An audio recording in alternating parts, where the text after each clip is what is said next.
والصلاة والسلام على سيد المرسلين أما بعد فأعوذ بالله من الشيطان الرجيم بسم الله الرحمن الرحيم.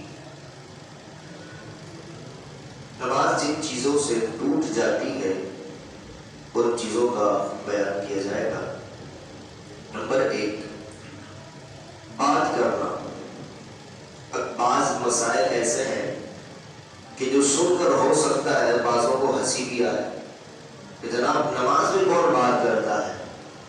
تو ایسے لوگ موجود ہیں کہ جو دین کا مذاق بناتے ہیں.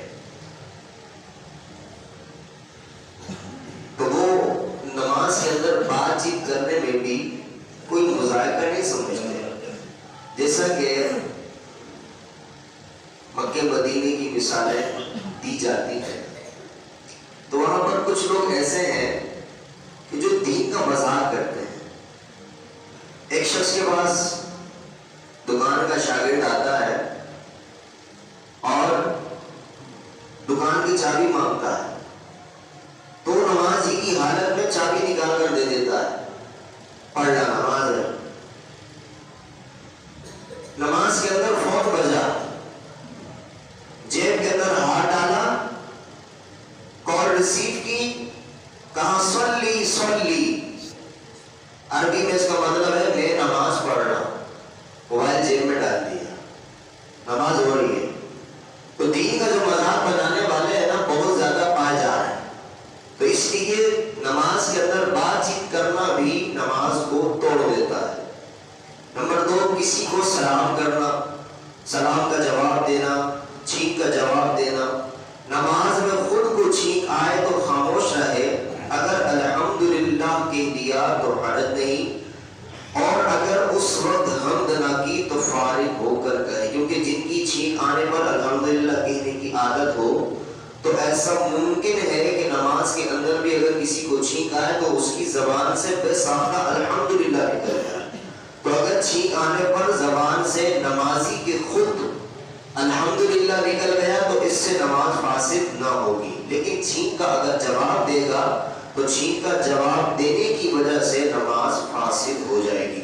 خوشخبری سن کر جواباً الحمدللہ کہنا, بری خبر سن کر انا للہ و انا الیہ راجعون کہنا, اذان کا جواب دینا, اللہ تبارک و تعالیٰ کا نام سن کر جواباً جل جلالہ کہنا, سرکار مدینہ صلی اللہ علیہ وسلم کا اسم گرامی سن کر جواباً درود شریف پڑھنا.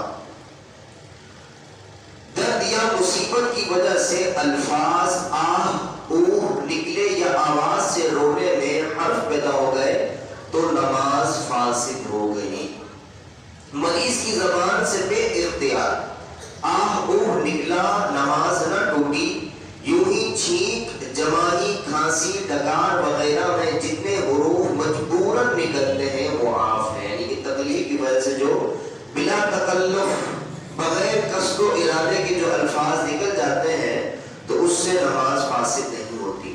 پھونکنے میں اگر آواز نہ پیدا ہو تو وہ سانس کی مثل ہے اور نماز فاسد نہیں ہوتی, مگر قصداً پھونکنا مکروہ ہے.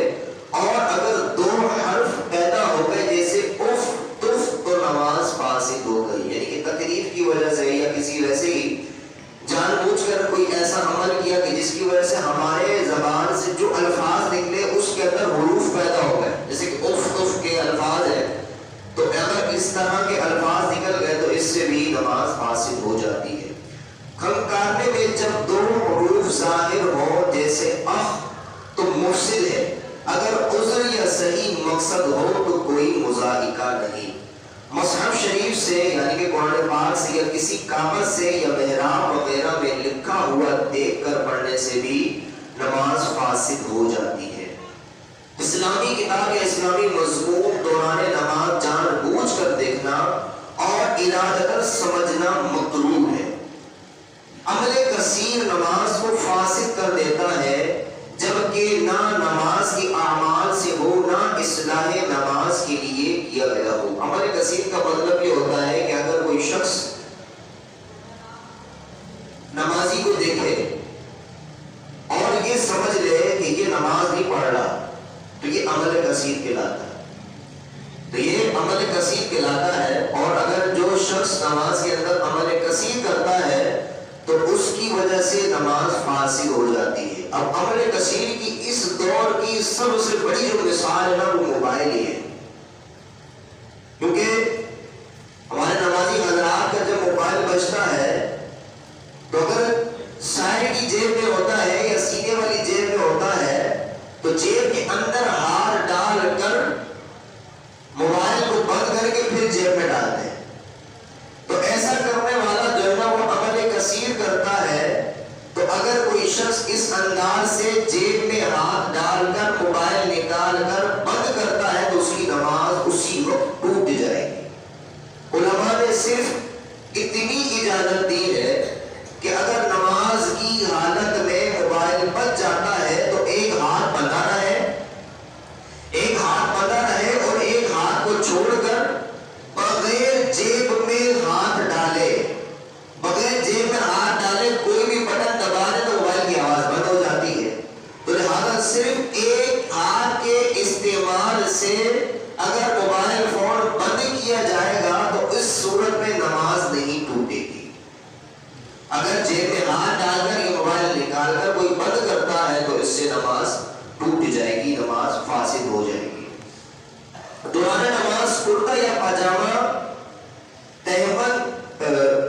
دوران نماز کرتا یا پاجامہ پہننا یا تہمت باندھنا, دوران نماز صدر کھل جانا اور اسی حالت میں ایک رکن ادا کرنا یا 3 بار سبحان اللہ کہنے کی مقدار وقفہ گزر جانا, معمولی سا کھانا پینا نگل لینا, نماز شروع کرنے سے پہلے ہی کوئی چیز دانتوں میں موجود تھی اور اسے نگل لیا, اب اگر وہ چنے کے برابر یا چنے سے زیادہ تھی تو نماز فاسد ہو گئی. اس کو یوں سمجھیے کہ اگر نماز شروع کرنے سے پہلے ہم کوئی چیز کھا کر آئے تھے اور اس کے کچھ ذرات ہمارے دانتوں کے اندر ہی رہ گئے, اب نماز پڑھتے پڑھتے وہ ہماری زبان پر آ گیا, ہمارے منہ کے اندر ظاہر ہو گیا, تو اب اس میں 2 صورتیں ہیں. اگر اس کی مقدار چنے کے دانے کے برابر سے کم ہے, چنے کے دانے سے کم ہے اور اس کو نگل لیا تو نماز نہیں ٹوٹے گی. لیکن اگر